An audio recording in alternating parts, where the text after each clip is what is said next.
यहाँ हरियाणा में पति पत्नी लड़ते भी हैं ना साहब, उसका भी काफी आनंद आता।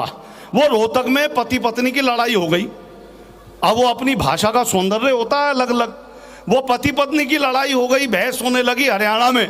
तो पति ने अपनी पत्नी से कहा, तुम मने कुत्ता समझ रही है के? बोली कुत्ता नहीं समझ रही, परी भौंकना बंद कर दे। बहुत बढ़िया, बहुत। गांव क्या जानते हैं? जहां नदी नहलाती है, नीम सहलाती है, पीपल प्राण वायु देता है, ऑक्सीजन होता है, सिवान आपकी सीमा बताता है, बुजुर्ग आपको जीने की कला सिखाते हैं, उसे गांव कहते हैं भाई साहब। आईएएस और वकील में एक ही अंतर है। आईएएस से पूछो कि एक ओवर में कितनी गेंद होती है, तो कहता है 6, और वकील से पूछो तो कहता है कि गेंद तो एक ही होती है, 6 बार फेंकी जाती है। प्रेमी और पति में एक बड़ा सिंपल सा अंतर है। प्रेमी रात को गाना सुनते सुनते सोता है और पति ताना सुनते सुनते सोता है। अगर आदमी का नाम विश्वजीत भी हो ना, तो रोज पत्नी से हार जाता है। देखो, महात्मा गांधी ने कहा था स्वदेशी अपनाओ, स्वदेशी अपनाओ। हमारे यहां तो एक नेताजी पत्नी विदेशी ले आए, अब परिणाम आपके सामने। ऐसी मशीन बनाऊंगा, इधर से बेरोजगार घुसेगा, उधर से रिटायरमेंट होकर निकलेगा। तो सुनाता हूं जी। एक दिन मैंने अखबार में पढ़ा कि जेल में मिलती हैं सुविधाएं आलीशान। अच्छा। देखने को रंगीन टीवी, पढ़ने को पत्र पत्रिकाएं और खाने को मिलते हैं एक से एक बढ़िया पकवान। ये पढ़कर मुझ बेरोजगार को लगा कि यहां तो मिलती है 5 स्टार सुविधाएं। अच्छा। नौकरी ढूंढने से तो अच्छा है किसी तरह जेल ही चला जाए। अब मुझे दिन में, रात में, गर्मी सर्दी बरसात में कश्मीर की वादियों की जगह जेल के हसीन रंगीन दिलकश सपने आने लगे। ओहो, जेल के सपने रोज रोज उभारने लगे।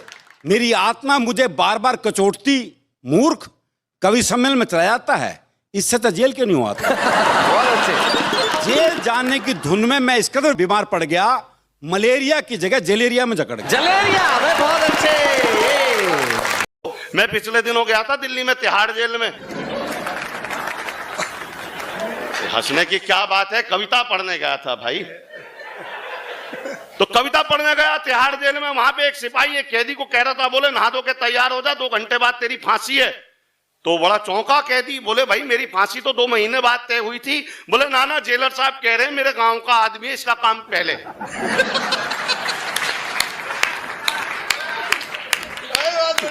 वो पिछले दिनों एक बनारसी ने बनारसी से पूछा कि भाई तुम्हारे पास कितने पैसे हैं?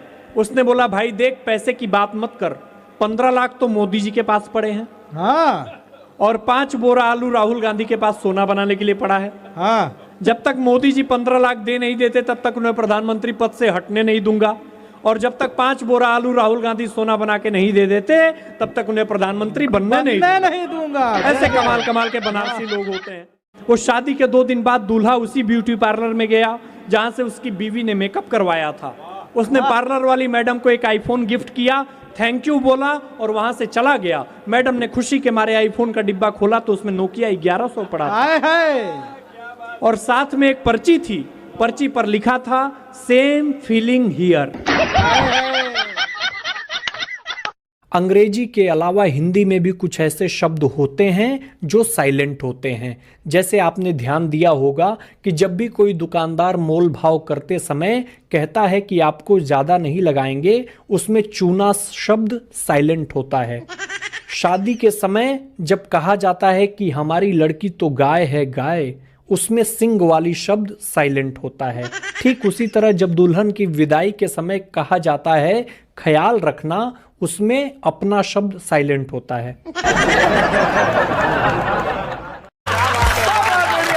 हमारे यहाँ बाबा जी जो हैं, बाबा साधु जी, वो तक खाली रहते हैं। बिल्कुल। वो 7 साधु चटाई बिछा के बैठे थे, धूनी रमाए हुए, चटाई बिछाए हुए।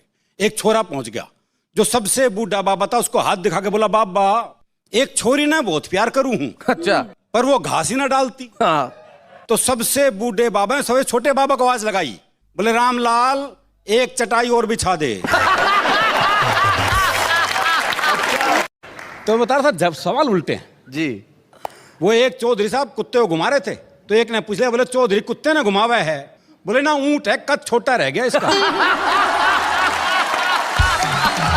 वो एक अर्थी जा रही थी, लोग दामाद 50 साल पति को लेने, तो सास का जी नहीं कर रहा था भेजने का। तो उसने बाकी बच्चों से कहा, बोल जीजा को समझाओ, अच्छा, और अगर नहीं माने ना तो यूं कह देना हमारी माता जी की देवी आ जाती है। देवी आ जाती है। और जब देवी आ जाती है अपनी बात मनवा के छोड़ती है। बालक पहुंच गए, बोले जी आज अभी नहीं भेजेंगे। बोले लेके जाऊंगा। बोला ऐसा हमारी माता जी की देवी आ जाती है, और जब देवी आ जाती है अपनी बात मनवा के छोड़ती है। बोला देवी आ जाया, देवा आ जा, मैं तो लेके जाऊंगा। थोड़ी देर बाद सास जो बाल वाल बिखेर के आ गई। हाँ, बोले देवी आ गई ना भेजूं, देवी आ गई ना भेजूं, देवी आ गई ना भेजूं। दामाद थोड़ी देर ड्रामा देखता रहा, फिर बोला भैरव आ गया, लेके जागा। दरअसल क्या हमारे योगी जी का शहर है, योगी जी मुख्यमंत्री हैं। एक बच्चे से टीचर ने पूछा कि यमक अलंकार किसको कहते हैं?